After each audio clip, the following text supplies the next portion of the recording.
All right, hey everyone.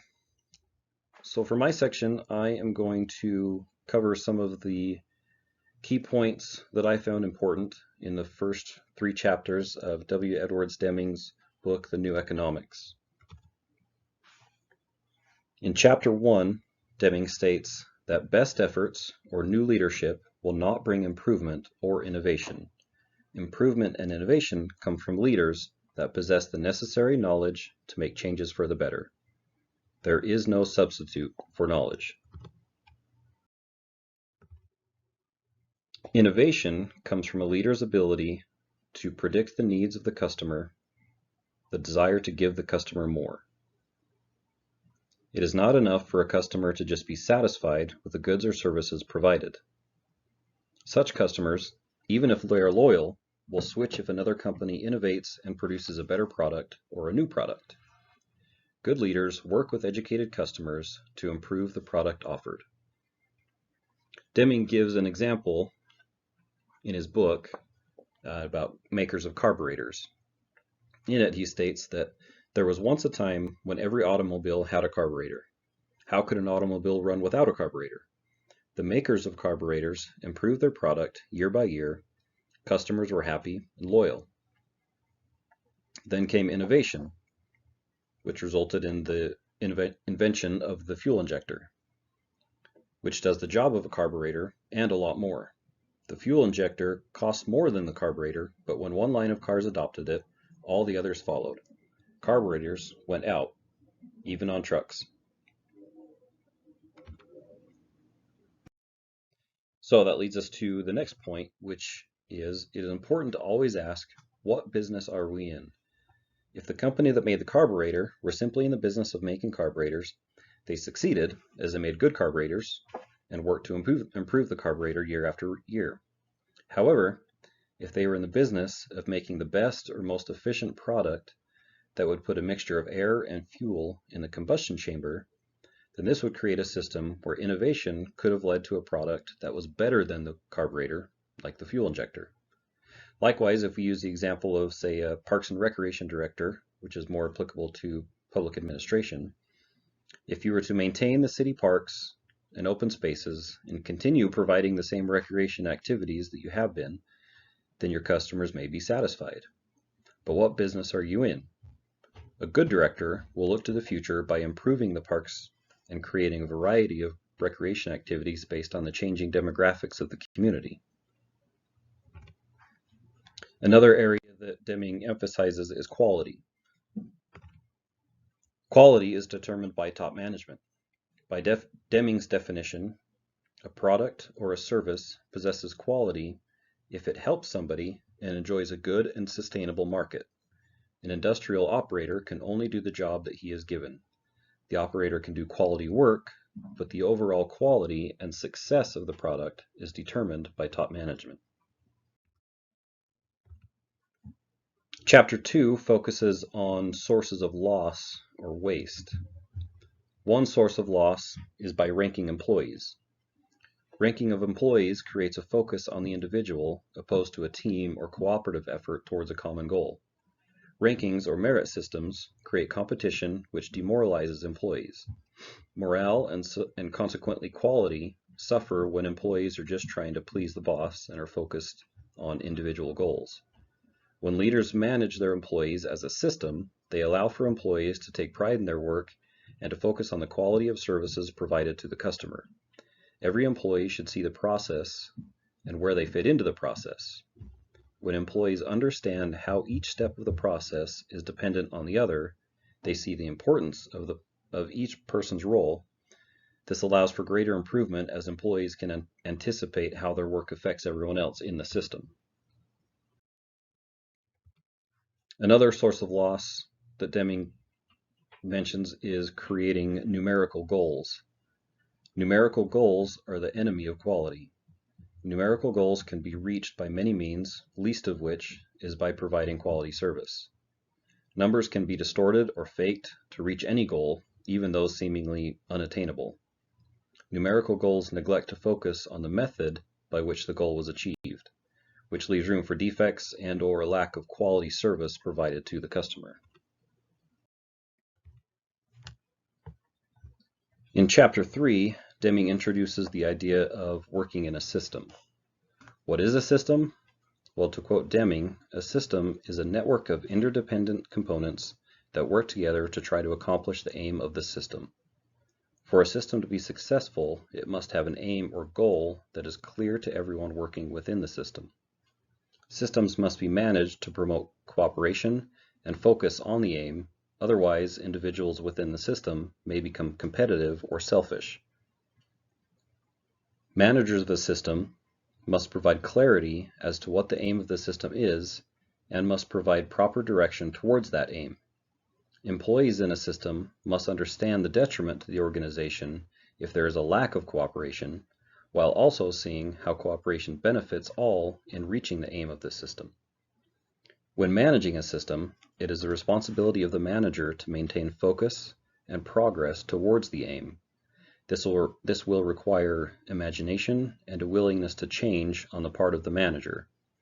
Different components of the system may need to be reconfigured or redefined to achieve the aim. In some cases, this may mean that certain components of the system will operate at a loss for the greater good of the organization.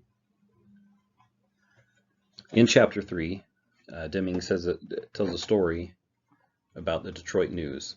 He states that the food department of the Detroit News intentionally served food in the cafeteria so good and so cheap that employees ate their lunches in the company's cafeteria, attracted by quality and price. Employees thus spent far less time at lunch on the home ground and more time on the job than if they had gone out of the building for lunch. As I understood it, the food department lost an average of 60 cents per lunch, but the company as a whole came out ahead, not merely because employees spent more time on the job, but also for their appreciation of good management. So I thought that was a good example of where one component may operate at a loss for the greater good.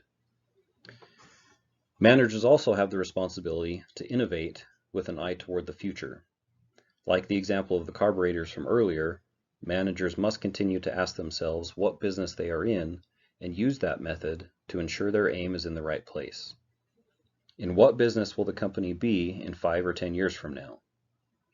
So those are some of the key points that I found while reading this, and it's honestly, I kind of wish some of the managers I've had would read this book. I think there's a lot that we can learn from it. Anyway, thanks for listening. I hope you enjoy the rest of our presentation. Thank you, Adam. Now let's discuss the Arthur Densau and Douglas North article, Shared Mental Models, Ideologies, and Institutions. One of the questions that economists and political scientists have been trying to answer is how do humans attempt to order and structure their environment? One way is substantive reality. Substantive reality means that individuals know what is in their best interests and make choices accordingly. An example of substantive reality is the grocery store. We know the item's prices, we see the quality, and we understand the risks. We know what happens if we buy from the discount meat section, or why we might choose to buy the apples individually instead of in the bag. But substantive reality is less effective in situations with incomplete information. Unlike the grocery store, where we could see the risks, most choices aren't based on risks, they're based on uncertainty.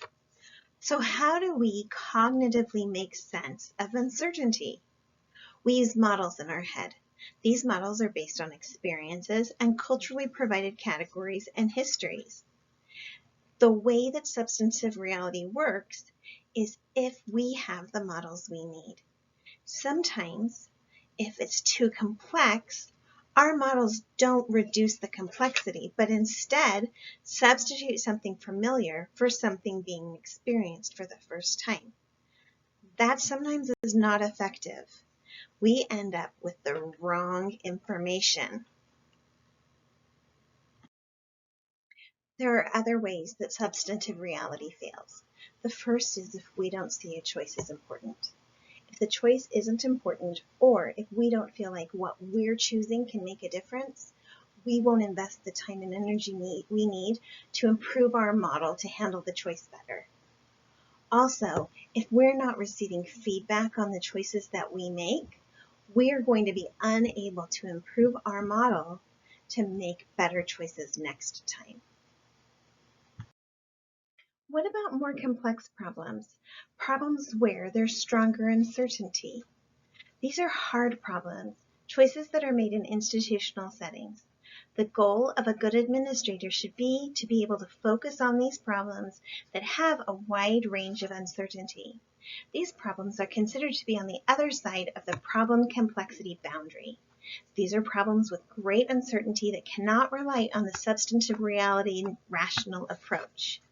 So what's another procedure that can be used to make choices when faced with complex problems in a situation of uncertainty? We need a structure. We need a way to organize observations and learning into a structure. But where should that structure begin? What are some ways to help us form a structure to answer complex problems? The first is induction. We can learn from the outcomes of previous choices. We can add to our mental model to understand the implications and to identify possible actions and outcomes. Another way to form a structure is to construct rules. Humans often construct rules to limit or restrict the complexity of choices. These are often found in institutions, such as religion or political parties. Another thing that humans do is they construct explanations and then act on them. These are sometimes myths, dogmas, or taboos. They are part of religion, they are part of superstition. An example of this was a group of people that were given random numbers. And after a while, they started to figure out in their mind how the next number would be determined. But there was no way to determine that. The next number was going to be random. So we use these models to solve problems. Sometimes these ways aren't very good. So what's a better way? Let's learn. Let's look at a couple of ways Denzo and North talk about learning. The first occurs by developing a structure to make sense of the signals that you're receiving. This is a lot like the last slide. It relies on intuition, rules, and explanations. It's a result of your personal experiences. The second way is to order and reorder existing mental models to process the new information. This is representational redescription. It helps us generalize, we use analogies, and we reorganize what we know. This can cause sudden shifts in viewpoint called punctuated equilibrium. Look back on the last few years of your life and see how many sudden shifts in viewpoint you've had.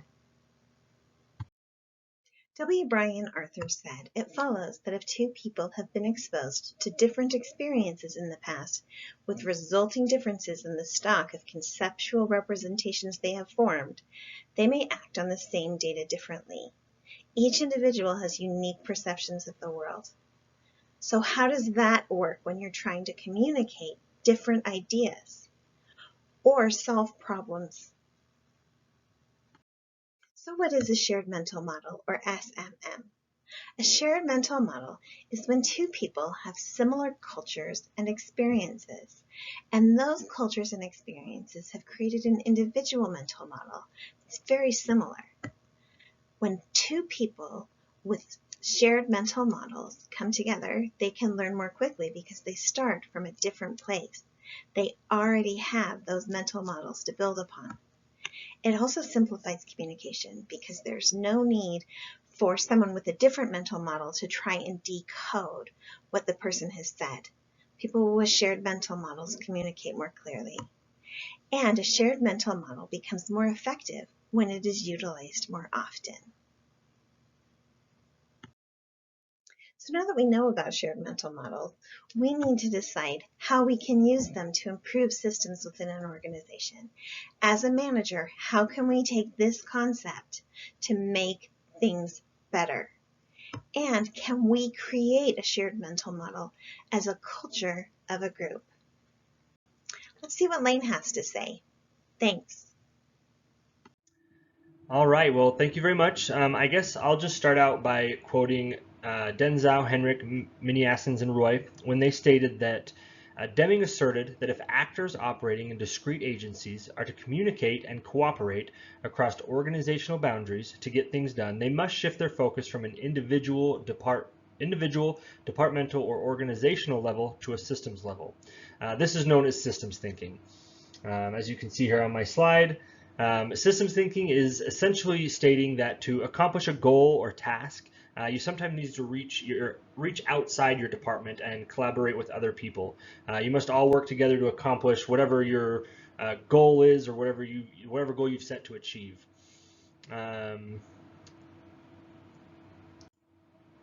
Theodolou and Roy discuss public administration and in-network governance systems and how they create a form of systems thinking by stating, power and authority tends to be decentralized and dispersed among a variety of autonomous stakeholders operating beyond the scope and control of national governments. Flexible and fluid in their organizational structure, they allow participants to flow in and out of a network as circumstances change. This is really a wonderful example of systems thinking, as it involves a lot of interdepartmental and outside entities, as they said, flowing in and out as needed to solve a problem. Later in Deming's career, and I'll move on to the next slide here, he later expanded on systems thinking and developed a theory to help understand the organizations that we work for. He developed a mental model known as the Systems of Profound Knowledge, so SOPK. SOPK involves 4 different elements. 1 and 2 are basically everyone must be aware of the system and the fact that the system can cause a variation in performance, right? So the 3rd and 4th is everyone must understand the mental models that everyone has, and how those mental models cause this variation. We also must have a knowledge of the psychology of these models. These mental models are to help guide us to make our decisions. Everyone has a different mental model, which then causes that variation, right? So everyone's mental models is different. That's why there is variation within them. So SOPK was designed as a method to help managers improve operations within their organizations. During his studies, Demings discovered that for the most part, according to Denzau, Henrik, Miniassens, and Roy, managers believed that most weaknesses contributing to poor performance were related to employee behavior, believing that the behavior or the workers were the foremost cause of their organization's performance problems. This line of thinking really took focus away from the managers and their poor performance as a manager and put that instead on the employees. Because of this, many managers started to lean towards implementing incentive-based programs to encourage their employees. The big issue with this line of thinking is that the managers who implemented poor programs or poor systems were then just reinforcing bad habits for their employees, right? So if managers really want to improve employee and organizational performance, they need to change their systems. If you're following Deming's line of thinking, and attempt to work and communicate between agencies, those agencies must have a shared awareness of what's going on or what they're promoting. This shared awareness is a shared mental model. Without a sense of a shared mental model, even within your own department, communication that goes on could really all be for nothing. If everyone is not on the same page, again, even within your own department, then when something is explained, everyone's own mental model takes effect and really interprets the information differently, and thus gives you, like I said, that variation that we discussed before. Shared mental model that Denzau and North kind of further explained are shared cognitive frameworks or belief systems that groups of individuals possess and use to continuously learn about the political and economic environments in which they operate. Every person has their own mental model, kind of what I said before. It's shaped and molded with our own experiences and our own life events. That's kind of what makes up our mental model. 2 people could literally be listening to the same person talking at the exact same time in the same building, and because of their different mental models, they may hear 2 totally different things, right? So the question kind of is begs to be asked, how can managers shift their employees' mental models from being more individual to more organizational? Well, Deming kind of came up with 2 different ways of learning that can shift that form of thinking: training and experiential. Training could be further explained by as learning by doing. Okay, so when 2 people work together through problems, they develop a shared mental model about that problem. The more those 2 people work together, the more their mental models kind of come together, right? So having them train together also allows them to interact and communicate with each other where they can gain trust. Experiential could be further explained and more as trial and error. A lot of managers don't like this form of learning because in the beginning it can be costly. Denzau, Henrik, Miniassens, and Roy kind of described this as destructive learning. It's kind of self-described that there is errors that come in during the short run. However, ultimately in the long run, trial and error or destructive learning can prove to be really beneficial. And when people go through those learning curves together, their shared mental models will grow together, which is kind of the ultimate goal here, right? Learning of any form can and will be costly, but failure to learn from your mistakes and adjust your systems, those can be even more costly. We now need to learn how to operationalize Deming system thinking.